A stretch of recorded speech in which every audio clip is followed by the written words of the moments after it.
guest list and invite, presentation and closing and objection handling. এই তিনটা বিষয়ের উপর আজকে প্র্যাকটিস চলছে। এই প্র্যাকটিসগুলো অ্যাকচুয়ালি বিজনেসটাকে ডেভেলপ করার জন্যই। মাল্টি লেভেল মার্কেটিং বলেন, ডিরেক্ট সেলিং বলেন, অথবা নেটওয়ার্কিং বিজনেস বলেন, ঘুরে ফিরে এই তিনটা জিনিসের প্যাটার্ন একই এবং ঘুরে ফিরে বিজনেসই। তো এই বিজনেসকে কেন্দ্র করে আমাদের যে প্রবলেমগুলো ফেস করি সেই ধারাবাহিকতার আদলে আমরা অনেক কিছু হয়তো শিখলাম। লাস্টের যে বিষয়টা এখানে উঠে এসেছে আমাদের অবজেকশন হ্যান্ডলিং এর পার্টটা, সেই অবজেকশন হ্যান্ডলিং এর পার্টে 1 থেকে 10টা টপিক এখানে আপনাদের কাছ থেকে কালেকশন হয়েছে। আমি সংক্ষেপে এগুলো বলে যাব, আশা করছি আপনাদের বুঝতে হবে বা বুঝতে পারবেন। সেটা হচ্ছে প্রোডাক্ট প্রাইস বেশি কেন। এটা আমাদের প্রত্যেকেরই একটা কমন কোশ্চেন।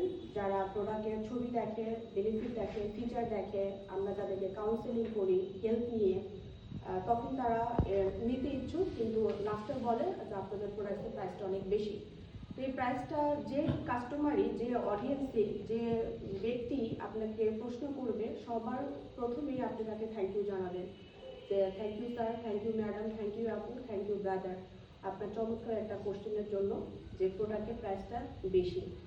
তার সাথে আগে সম্মতি প্রকাশ করবেন যে হ্যাঁ আপনার মতো, আপনাকে অসংখ্য ধন্যবাদ, আপনি প্রোডাক্টের প্রাইসটা আপনার কাছে বেশি মনে হয়েছে।